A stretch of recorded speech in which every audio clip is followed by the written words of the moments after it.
title reads, Tragic Loss. A bodybuilder influencer, 26 years old, dies in his sleep just weeks after complaining his head was swollen like a steamed bun. Very hyper-specific here.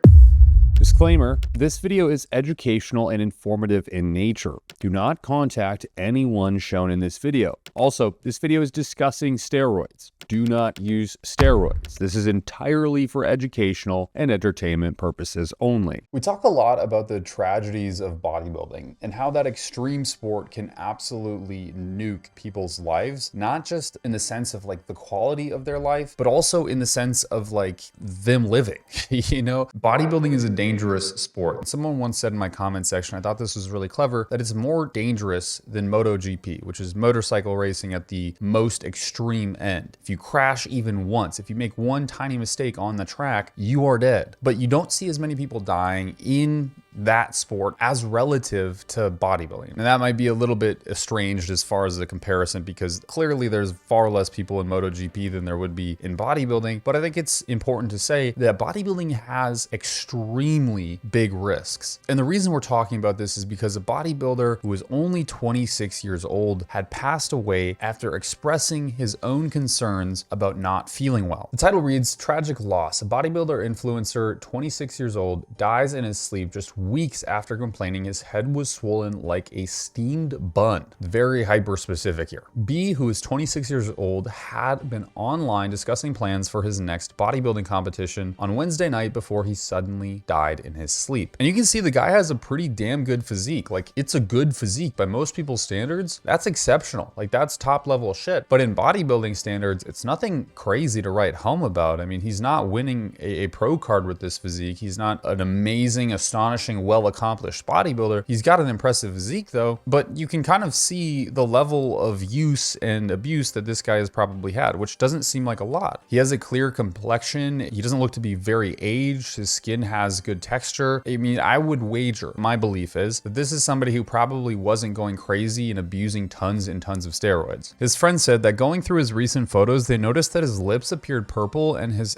eyes were tired, but he had put the symptoms down to fatigue of training. The cause of his death has yet to be released, but his friends also said that they'd been seeing blood vessels in his neck bulging abnormally, suggesting oxygen deficiency or circulatory problems. Another extremely common incident within bodybuilding, you see this a lot, when your blood gets thicker from using steroids, which is a real thing, you do happen to have circulatory problems. You'll see this in a bodybuilder's feet or hands. There's a lot of edema, maybe some light blood flow, so you get like light as in not much, meaning you kind of get some discoloration. You see this a lot in like the people like Liver King, right? Like back in his really heavy steroid abuse days when he was absolutely gargantuan, you'd see that his chest wasn't just red like from sunburn or anything like that. It was literally purple, like his skin was purple. And essentially that's like the pooling of blood without recirculation. So the blood is essentially lacking oxygen and discolors your skin because it's sitting in one place, unable to sort of evacuate appropriately. His friends said that they thought this was a normal reaction to extreme fat loss and pre-competition dehydration. He had even recently purchased a home and had promised his friends to host a dinner party, but in a twist of fate, he died before ever having that party or renovating his home. Now it says in his community, he was known as a highly disciplined and hardworking individual, and his social media accounts detailed a lot of his rigorous workouts and strict lifestyle. So the side effects listed, for instance, him talking about his swollen head being like a steamed bun, that is something you see very commonly in bodybuilding. You get like the steroid bloat face, the moon face that everyone talks about, where your face looks fat. And I think Solomon made a video about this entire subject, talking about how bodybuilders have this fat face syndrome, and it's very weird and abnormal. A lot of this is caused by steroids, and in part it is water retention, maybe due to poor estrogen management when taking testosterone or some of its other variants. You get a very strong conversion into estrogen through the aromatase enzyme, and that estrogen can very much so cause water retention to accumulate quite quickly, especially around your face, and you get get this like round looking kind of bloated face, but it can also be a sign of something much more insidious like kidney dysfunction or hydration related problems, being unable to sustain appropriate hydration, maybe no fault of his own in terms of water consumption, but due to some of the other compounds he was taking. If, for instance, he was taking some form of diuretics, that could absolutely be playing a very large role here. Growth hormone and other anabolic androgenic steroids cause a very impactful sustainment of sodium retention. Your kidneys then have issues trying to maintain your hydration status and maintain homeostasis within your body, and this can definitely lead to glomerular disease in a lot of cases and problems long term. But when I hear the purple lips thing, which I was unable to find his social media, by the way, it was deleted, and I'm assuming this was because they were trying to maintain his anonymity or something else, I'm not so sure, but the purple lips makes me kind of scratch my head, because essentially when tissue turns purple like that, it's not getting oxygen. In other words, it's almost as if you are having a circulatory problem, which is pretty severe if you're seeing it within your lips. And anabolic steroids have been well associated in medical literature with this exact issue, changing the function of cardiac tissues and how they function. I mean, you have cardiac hypertrophy, you have morphology, you have fibrosis in cardiac tissue, you have impaired function via the thickening of arteries, lots of issues which are definitely tied in relation to this. But then you also have things like thrombosis risk, right? If he was using another compound, something like equipoise, which has been quoted to be very, very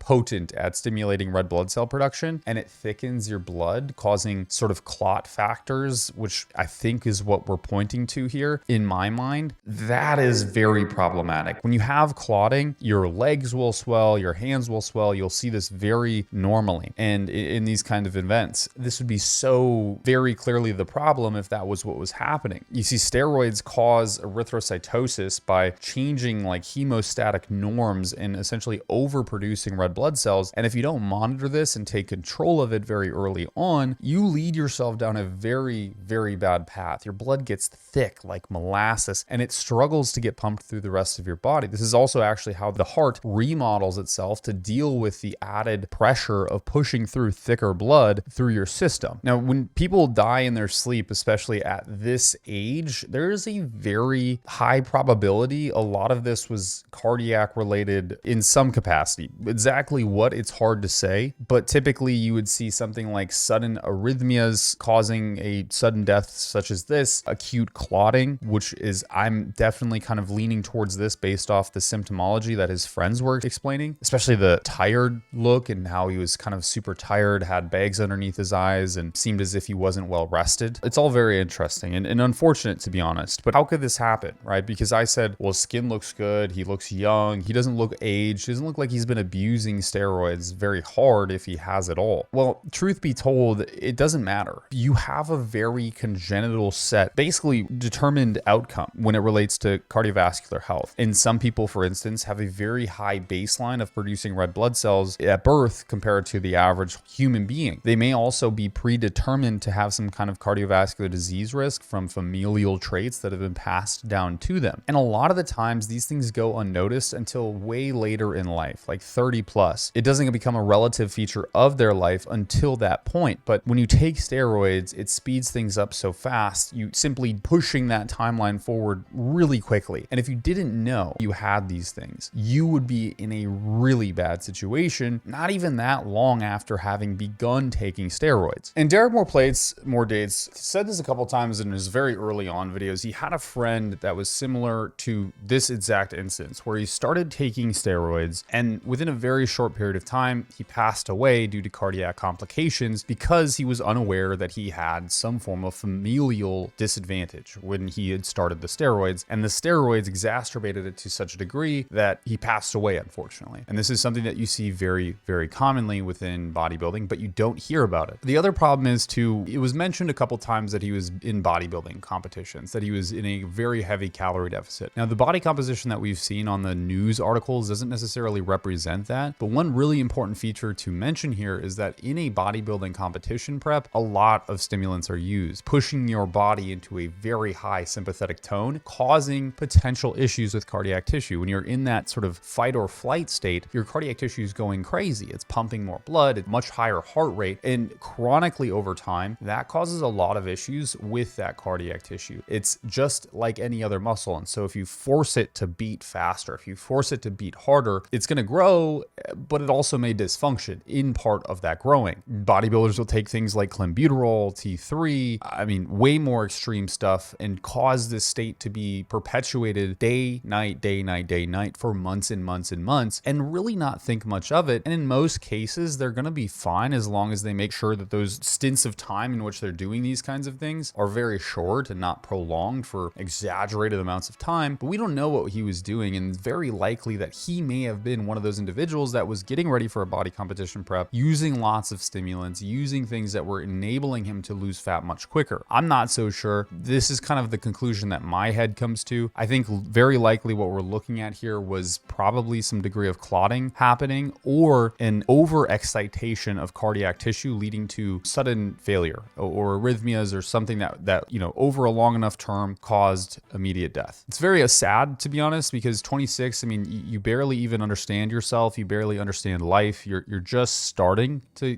kind of get a grasp of who you are as an individual, and to lose everything before you really have it even to begin with is very unfortunate. So I hope that his family and his loved ones, his friends, they can find some solace in the fact that, you know, hopefully he was doing what he loved when this had happened, and he didn't hate the situation too much, I would hope. But it is unfortunate to say that there's likely things that people will never know about that he was doing, compounds he was using that people will never know about. No one will know the doses that he was using these compounds at. It's unfortunate. It's unfortunate. And the truth be told, it is a very real reality of bodybuilding that you don't get to hear about too often until posts like this come out. But how many times does this happen when they aren't posted about? You know, how many times does a news article not catch somebody dying from steroid abuse? How many times is that guy not getting an autopsy so we can see what actually happened? It's pretty frequent, unfortunate to say the least. I'll catch you in the next video. I hope you have a beautiful day. Promise that you'll never